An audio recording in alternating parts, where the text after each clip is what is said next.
What is up guys, Karma Medic here and welcome back to another dose. If you don't know who I am, my name is Nasser and I'm a doctor living and working in London, starting surgical training this October, which is really exciting. As part of my never-ending training and studying, I have a big surgical exam to prepare for called the MRCS Part A, which I filmed an entire vlog about that you can watch and check out up over here. But as part of studying for that exam, there is loads of anatomy that I need to learn and really drill into my head. And so I wanted to share a video where I go through my kind of top tips and tricks or methods for studying anatomy, preparing for this surgical exam. So of course, when studying anatomy, there's loads of text and dense information that you need to learn and memorize and understand. But in my opinion, if you don't actually see that anatomy that you're learning about, if you don't look at your own body and kind of mimic the movements of your muscles, joints, bones, tendons, ligaments, etc., and if you don't visualize what it is that you're reading on paper and see it, whether that's in a 3D model, diagrams and colorful images on paper, or like I said, just seeing it on yourself, if you don't move to that visualization off of the text that you're reading, I don't think it really sticks in your brain. Being able to see the 3D relationships between different parts of the anatomy in the body is incredibly helpful for me. And without it, I think I would really struggle to build these kind of images in my head from which I can recall information to answer the questions on my exams. Now, generally speaking, I'm personally a very visual learner, and in particular, geographical spacing of learning, if that makes sense. Like when I write down something on a piece of paper, I'll remember very well if it was in the top left corner or the bottom right corner or the middle and what was around it. And that's kind of how I compartmentalize and remember a lot of different information. But the point is that it's visually laid out and represented on the page. And honestly, I think you can use whatever visualization method works for you. If you prefer to watch YouTube videos where someone is actually performing surgery and you can see the real anatomical components in front of you, that might be fine. But other people might like to see kind of perfectly drawn anatomical references, like the ones that you come across in your textbooks. And other people might prefer to see the process of that anatomy being drawn out in real time, or even draw out that anatomy themselves. Personally, I think it takes way too much time for me to redraw all of the anatomy, and if you've seen my handwriting in any of my videos, then you know that it's terrible, and so my drawing is even worse. Personally, I prefer to have all of that already done for me, and I just watch it and visualize it and learn it myself. And lastly, I wanted to say that if you have access to a cadaveric dissection lab, personally, I think that is the best possible thing you can do to learn anatomy. I still remember very well till this day visualizing the cadaver laying on the table and looking at all the orientation of the different structures inside the abdomen, inside the thorax, or when, dissecting back the layers in the thigh or in the leg. I remember it very clearly because it was right in front of me and I was doing it myself. I know a lot of people don't have access to that, but if you do, please take advantage of it, especially if you're in your earlier years of medical school and you have a bit more free time, go to the anatomy lab.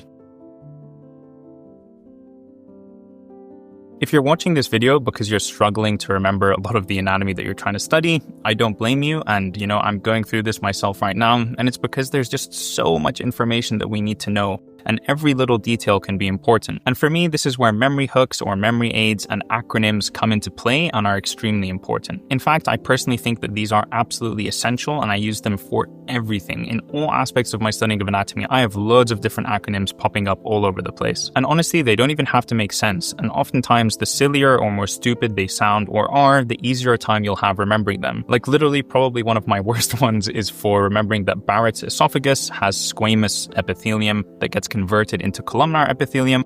I literally remember this by saying Barrett's Burr Squaw. I know, it sounds crazy, but that's how I remember that it's squamous epithelium that becomes columnar epithelium, because I always get that wrong and usually click columnar epithelium in all of my questions. Trust me, it's not important how stupid the acronym is. If it works, it works. Some of my favorites that you've probably heard before, but if you don't, you should really be taking advantage of, is for the brachial plexus, you have Real Texans Drink Cold Beer. For the roots, trunks, cords, divisions, and branches. And then I remember the order of the nerves going from C5 down to T1 as MAMRU, M-A-M-R-U, MSK, axillary, median, radial, ulnar nerves. Other classic ones include loaf for the intrinsic muscles of the hand, scalp for going from superficial to deep, going through all the layers in the actual scalp, and then structures that belong in the cavernous sinus is O tomcat, but to be honest, I don't really use that. I just memorize 3, 4, 5, 1, 5, 2, 6. Anyways, the point being, the more acronyms you have, the better. And every part of my anatomical learning is filled with these acronyms. And I honestly don't even know how I would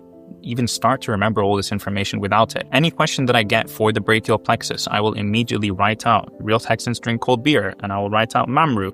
And then I will do my X's and my Y's. And that's how I'll remember that information. I would never be able to just jump straight to the answer without having that kind of structure and pathway to follow. And yeah, this is a quick one, but honestly, if you're not taking full advantage of this, I would highly recommend it.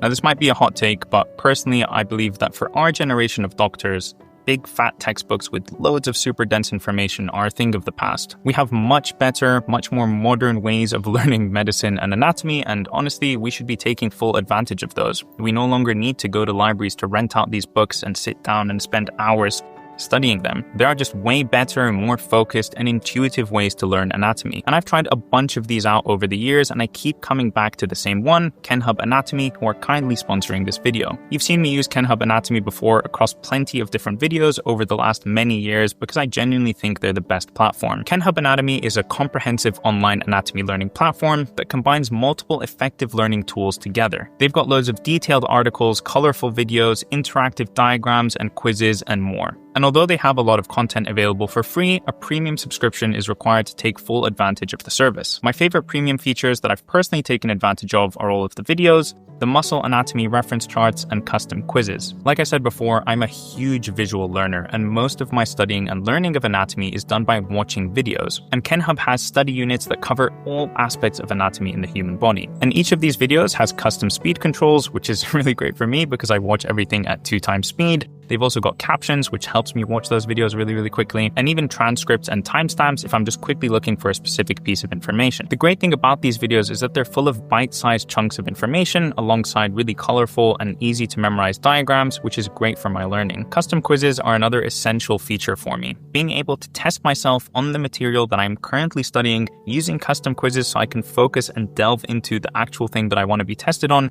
is amazing. Without this continuous forcing of your brain to recall the information that you've just learned, it's hard to commit that type of stuff to long-term memory. And with a recent update, the custom quizzes have been split into two. Study sessions use spaced repetition to help with your long-term retention, and then the exam quiz tests your knowledge on the more difficult stuff so that you can complete that study unit. And you can even share your custom quizzes with friends, which is perfect for collaborative studying. And then of course, the muscle anatomy reference charts I've talked about several times before on this channel, but they're these little cheat sheets that tell you everything you need to know about the different muscles, the insertion and origin points, the nervous innervation, the motor function, what action they perform. It's all really helpful. And recently, they've even launched their physiology modules on top of the anatomy, and it's rolling out over the next couple of months, making this an even more comprehensive platform. And as you study across the entire platform, you can track your progress in each of the study units, so you know how far along you are and how much you have left to complete, with these little green circles filling up, which is super satisfying. Overall, there honestly isn't much more that I need to say about Kenhub. It's a platform that I've been using for several years and find very helpful and could not more highly recommend. If you want to try out Kenhub for yourself and get a 10% discount on the premium service, you can go to this link here on screen or click on the link in the description down below. Thanks again to Kenhub for sponsoring this video, and let's continue with the tips.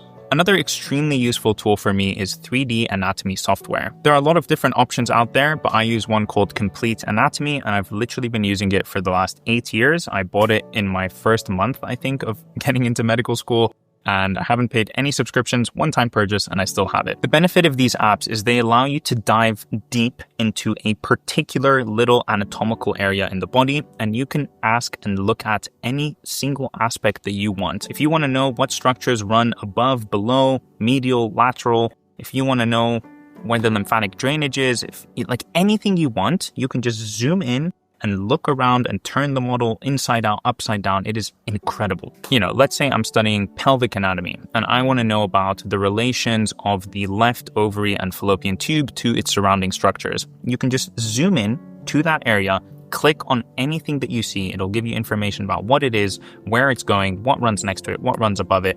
And you can isolate it, you can hide structures around it, you can add or remove the arterial system, the venous system, lymphatic drainage, nervous system, all the different organs, connective tissue, muscles, you name it. And the great thing about this is that you can take your time looking at and investigating any one piece of anatomy that you want in any amount of detail that you want. And this is particularly useful for me when I'm studying anatomy using another resource and I feel like I just need a little bit more kind of orientation or anatomical context as to where this is and what surrounds it. And then when I'm studying for my exams, this is a really useful thing that I can think back to and think about, what did I see when I was turning that structure around and looking up and down and that helps me understand where it is and helps me answer a lot of questions. On top of what I said before, you can add or remove different amounts or layers of many different body systems. So arterial system, venous, nervous, lymphatic drainage, skin and connective tissue, muscles, organs. You can add or remove these in steps, and so you can really build up the depth and detail of the anatomical